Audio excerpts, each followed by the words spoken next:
Good afternoon. I want to thank Kaspersky for giving me the opportunity to come speak at SAS again this year. This is my second SAS. I know many of you have been to many of these before, but it's just a fantastic conference for defenders to come to and share knowledge and information.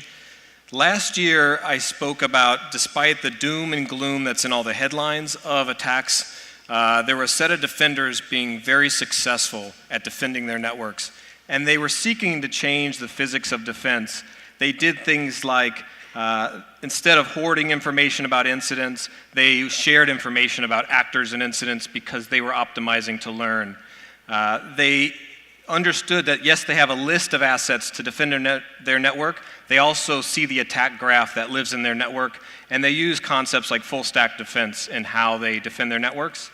This year, I thought I would come back and tell you about another area where there's a change in the physics of defense going on, and that is in the world of cloud.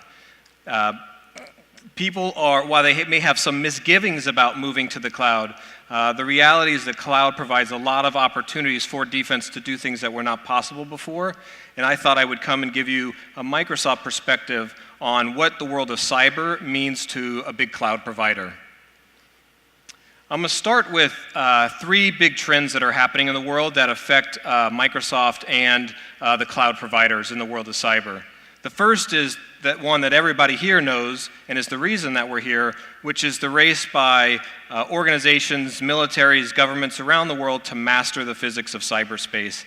Even if they never plan to start a cyber war, they know they have to be ready for one, and that means understanding offense as well as defense in there. And you can see things like the spectacular attacks of Stuxnet from years ago. If you were to ask, would that ever affect local businesses, neighbors, friends, you would say, well, no, that was a small targeted operation. And yet, the next 3 months after Stuxnet was revealed, the #1 attack vector against Windows PCs was one of the zero-day vulnerabilities that was patched but reappropriated by cybercrime to go and infect Windows PCs around the world. And this sort of trickle down from cyber is one of the unique aspects about it. So one is just the changing threat environment. The second one is the shift of data across all business segments to the cloud, to cloud services. Consumer data is moving to the cloud en masse, primarily because consumers want devices that are small, small form factors, watches, cell phones, tablets, but that are made smart because they're personalized to them, and that's come by the consumption of cloud services and the storage of their data, their location information, et cetera, in the cloud. And businesses are adopting the cloud primarily because IT departments want to move and shift from focusing on their technology problem to putting their precious headcount on their information problem. And you heard a little bit of that earlier in the earlier talks. And the last major trend that's affecting cloud and cyber is the growth of hyperscale clouds. There are really 3 hyperscale cloud providers in the world. There's Google, Amazon, and Microsoft. And when I say hyperscale, I mean millions of servers. If you're not breaking ground on 12 data centers right now, you will probably never catch up to the hyperscale cloud providers. A dividend of that investment in hyperscale cloud is it's dropping the cost of compute, storage, and networking really to rock bottom levels. And compute, storage, and networking are really the building blocks for defensive applications. Query, storage and data retention, logs, the richness in logs, the ability to bring that data to you so you can use it. These are all what compute, storage, and networking allow, and they allow us to do it cheaper than ever before. The analogy I would give you is if a country wanted to promote economic development in their borders, they would make power, water, and roads very cheap because pretty much every construction anywhere depends on that. Well, compute, storage, and networking, that's what it is for the digital world. It's so much so that skill sets that really didn't focus on security 5 years ago are popping out in a lot of security domains now. Data scientists, machine learnings, things that were more niche 3, 4, 5 years ago. Every response team at Microsoft, every security response team has a data scientist embedded in it. And mostly that's because we have the data and the computing tools that are there to actually allow them to have a successful career to attack interesting problems. So these are the 3 broad trends. What do these trends mean for cyber? The first thing that we see is when customers move from being on-prem into the cloud and now they're your tenant, they bring their adversaries with them. And so as a cloud provider, when your tenants bring their adversaries with them, you need to make sure that you're equipping them to deal with those adversaries like they were able to on-prem. The second is when people move to the cloud, they're also going to face a set of threats that they didn't typically have or maybe didn't have as much when they were on-prem. A lot of the security monitoring and security monitoring capabilities, the IT control stack, if you will, is done by centralized IT. But for a lot of people that are moving to Azure or Amazon, it's really the engineering side of their business that doesn't have the same InfoSec maturity that a lot of the classic IT services do. And they're not ready for what it means to be in the cloud. So cloud providers need to equip them with that. The second is the kind of applications that you can build that take advantage of these cheap prices in storage and networking. If you went to a network defense team and said, storage and computer free, you would defend your network in very different ways, and I'll give some examples of that.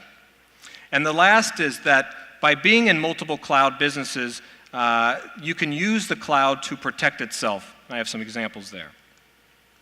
So the first one, tenants bring their adversaries with them. If you asked Microsoft what threat groups we were focused on a few years ago, we would have talked to you about APT3, APT17, APT8, so on and so forth, because these were threat actors that targeted the tech sector, and we worked with our tech sector peers on them. More recently, you've seen us publish information on an actor called Strontium, and then an actor called Platinum. And if you read down there at the bottom on Platinum, targeted attacks in South and Southeast Asia. These people are not focused on Microsoft, so why is Microsoft studying them? And the reality is, these people are coming after our cloud customers, and so we need to be able to protect and defend those cloud customers. And we track dozens and dozens of more groups as a result of this shift to the cloud. I'll use this story to walk you through some of Microsoft's evolution as a cloud provider from how we used to defend Microsoft to now. Many of you have heard of the Syrian Electronic Army. This was a group of people that operated out of Syria and Turkey, aligned with the Assad regime. They were hacktivists that would hack in the name of posting pro-Syrian messages. They hacked a lot of media companies because they were not happy with the coverage of Syria and the Assad regime, and they would deface them. A number of companies and organizations fell to their hacking. It wasn't particularly sophisticated, but it was very effective. And then all of a sudden you see Microsoft's Twitter pages, blogs were defaced by this group. So while before this might have been a threat group that other people worried about, all of a sudden this was a problem that Microsoft had to worry about. As I mentioned, their attack techniques were not super sophisticated. They would send a link to an article. You would click that. It would go to a page where they would try to fish for your credentials. They had a perverse sense of humor. They are sending a link about them spearphishing us to Microsoft to spearfish us. And then when person would click the link, they would go to a page that looked like this. And this was the custom login page for Microsoft at the time. They obtained what the graphics looked like, and then they would replicate that to make people fall for this phishing. And this didn't require any inside access to Microsoft to get it, because these login pages are served before you log in. Anybody would be able to obtain them, and they did. We learned about how they did recon, how they would try to probe to see, is an email address an Office 365 tenant? If so, let me understand how I can go after them there. And incident responders went to the whiteboard to develop the algorithms and defensive techniques in order to break and understand their attack. They developed a guilt by association algorithm, which we could take compromised IPs we knew were being used, look at other kinds of logins coming from it, use that to predict other characteristics of other logins they may be doing. For example, all their user agents were coming in with a browser on Linux. Wasn't a lot of Linux usage at Microsoft at the time, coming in through OA, so it kind of stood out like a sore thumb, and so on. And data scientists embedded in the response teams built algorithms and allowed us to prioritize the attack and understand where they were coming in. And with this understanding, we were able to work with other victims we saw them doing recon on and targeting, and then provide them this advanced information. In the old world, we would have stopped there. But as a cloud provider, Microsoft, you can think of weird the first tenant in all of our cloud services. We use Office 365 and run our business out of it. We use Azure and run our business out of it. And so Satya has a principle called the first party equal third party principle, which is in solving our own security problems, we bet where customers have that problem too, solve it in the service itself, and that way all tenants could get the benefit of it. So you fast forward a couple of years, the Azure Active Directory team built a geo-anomalous login feature to spot rogue logins. And it used two interesting things. One is it computed on a per tenant basis how likely it is that you were going to log in from that IP at all. And so obviously this location here at St. Martin is an unusual location for me as a Microsoft employee, but Building 27 in Redmond, Washington, very common. And so it learned in a personalized way on a per tenant basis. The second is it would compute based on your logins, how long did it take you to get from a geo of IP1 to your second login. And what this is trying to do is, one thing the bad guy cannot influence is the legitimate use by the legitimate account holder and their logins. And eventually they're going to log in at a place where there's no way the legitimate user could have time traveled from location 1 to location 2. So you see here at the bottom, here's a login in Seattle, Washington at 11:30 a.m. If you drive like a bat out of hell like Sergey or Ryan Nareen, you can get to Portland, Oregon in 3 hours or so, but there's no way you could get to Hartford, Connecticut on the East Coast an hour later. And so this kind of impossible time travel is part of the algorithm. And sure enough, it started finding real compromised accounts being used to log into our services. And because of the data science that's built into it, they were able to drop, during the Syrian Electronic Army, an approach that was quick and dirty, and it was okay to have a lot of false positives because we were during an incident, to something that's got a very low false positive rate that is used to run against billions of logins every single day. The next area I'll talk about is how we're using the compute and scale that's there in our Hyperscale Cloud in order to build defenses. How many of you have heard of the Stickykeys Attack? Raise hands. Pen testers love this. APT threat groups use this. The idea is a threat actor has admin access to a machine, but they realize they may lose it, and they want to be able to obtain admin access again. Normally you would put a backdoor on a machine to do that, but this is a way to set a single registry key and have a backdoor with no code at all. And the way it works is you configure the debugger in the registry key for a program called sethc.exe. I'll tell you what that is in a second. And you set it to be the command prompt. So when the sethc.exe would normally launch, instead a command prompt will launch instead of one of the usual Windows debuggers. So the effect is if the attacker loses access to the machine, but they can remote desktop to it, now they don't have any valid credentials to log on at this point, but if they hit shift 5 times, they get the friggin' sticky key. Instead of that sticky keys dialog, which you've seen before, they get a command prompt as local system on the desktop. Pretty handy. So now that we understand what this attacks look like, we can run it on Azure subscriptions. So we build detections that all Azure customers can use, where it has all of these kind of detections that are built into it. And when they are flagged, they go to that Azure tenant, warning them about an attack. We use a lot of Azure ourselves at Microsoft, so we can search our own subscriptions more fully. And this is just showing, is anybody using the Stickykeys Attack in Azure? And indeed they are, and we found cases in our own subscriptions where this was being done. We could see them actually coming in, hitting shift 5 times, invoking the attack. We could go do the investigation and find what IP addresses are they logging in from when they terminal serve into the machines to do this. And this starts to illustrate what I call the formulas of detection, which are, this one is, if you review all the hits on your detections, you're going to learn some new threat intel. So we knew about the sticky keys detection, and now we learned about this IP address that we didn't know about before, being up to no good. And then we can go search for other sessions where this activity is happening. So this was, after they used the sticky keys attack, what did they do in those sessions? And this is a walkthrough of what they did. First thing this attacker did was run this program. This is their malware installer.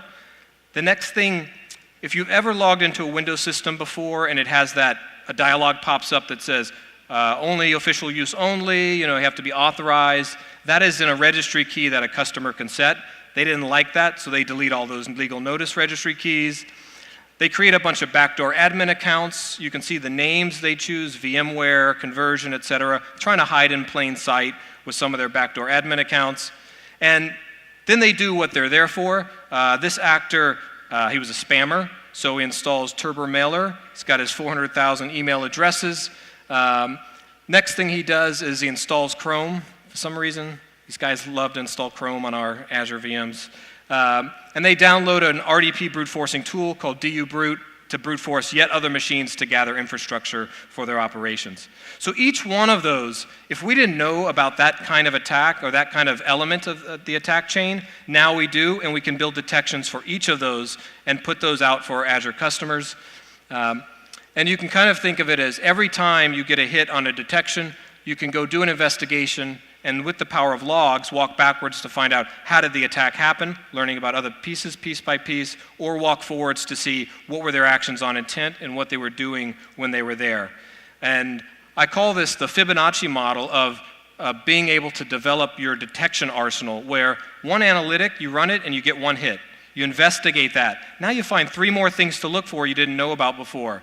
You encode those, you run those. Now you find more instances of more attacks by different actors, and you keep running this over and over again, pivoting each time to the closure of the pivot to build your detection arsenal. And this is what we practice. So everybody has a threat intelligence system. We certainly do at Microsoft, and this is the businesses that we're in give us the aperture. We're not a government agency, we don't have a SIGINT system, but the businesses that we're in do give us visibility into what's going on in the threat environment. Our anti-malware product runs on 250 million machines. Every Patch Tuesday, we run the malicious software removal tool, which has a targeted subset of malware families in there to eradicate and give us telemetry back on, and that runs on over 1 billion machines every month. You can see some of the scale there. The next section is how we use the cloud to protect itself. If you map the kill chain to some of our service offerings, you'll see at every phase in the kill chain, there is a cloud service in each phase. At delivery, we have Office 365 handling email for some of the biggest customers in the world. For endpoints, if an attack reaches an endpoint, there's a Windows Defender Advanced Threat Protection. And if they do lateral movement, there's an ATA product which is designed to see attacks that target Active Directory. But what I find is when you're in a cloud business, being in multiple phases of the kill chain gives you a discount to understanding what's going on at these phases. And I'll walk through this. So one of the things my team works on is detonation of email attachments that go to Office 365 customers. And why do we detonate them? Simply, if you look at, this is just showing some of the Office macro malware. The variations of malware there are really endless, and you can see that antivirus that is fundamentally reactive in nature has a hard time to catch up with all the ways that these can be obfuscated. And so detonation sandboxes are there to just run it and see what malicious activity it does. The kind of lures that we see with Office macro malware are highly polished. You can see this one is a British Revenue and Customs document, and they all want to get the users to click the Enable Content button at the top. This one is made to look like a PGP message, an encrypted message. There are a number that use this fuzzy document lure to say, hey, to be able to read this document, you need to click the button in order to do that. There's others that use the branding of Office 365, security providers like Proofpoint themselves. The document is secure.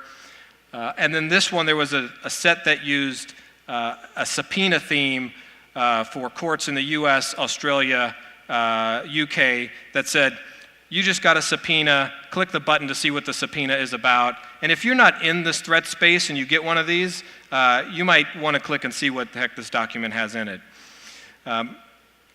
Attackers are, of course, working to evade anti-malware content scanners. Going back, we saw a rise in the fall of encrypted Office documents. So they're using the built-in encryption that's there for Office for customers to protect their content, and they're using it to protect their malicious macros. And they send in the email body what the password to the macro is, and they're using that to get past content scanners. And then because they know they're running in sandboxes and detonation chambers, before they drop their payload and reveal their malicious behavior, they do a lot of vetting of the environment before they do that. So some do things like, within the macro environment inside of Office, they can get what the username is. And they know certain common usernames are there in sandboxes like malware or sample, and if it's one of those, they don't run, and they exhibit no malicious behavior.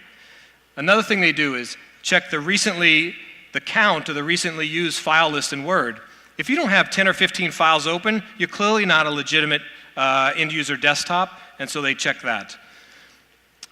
Another thing that they do is they will check, they ask a GeoIP service on the internet, where am I running? They want to know what network they're running in, because their campaign, instead of being global in nature, they're targeting it for the Netherlands, Australia, Germany. And if they get back an IP that says, I'm not in one of those countries, they do nothing, because they know the scanning and sandboxes may run in other data centers around the world.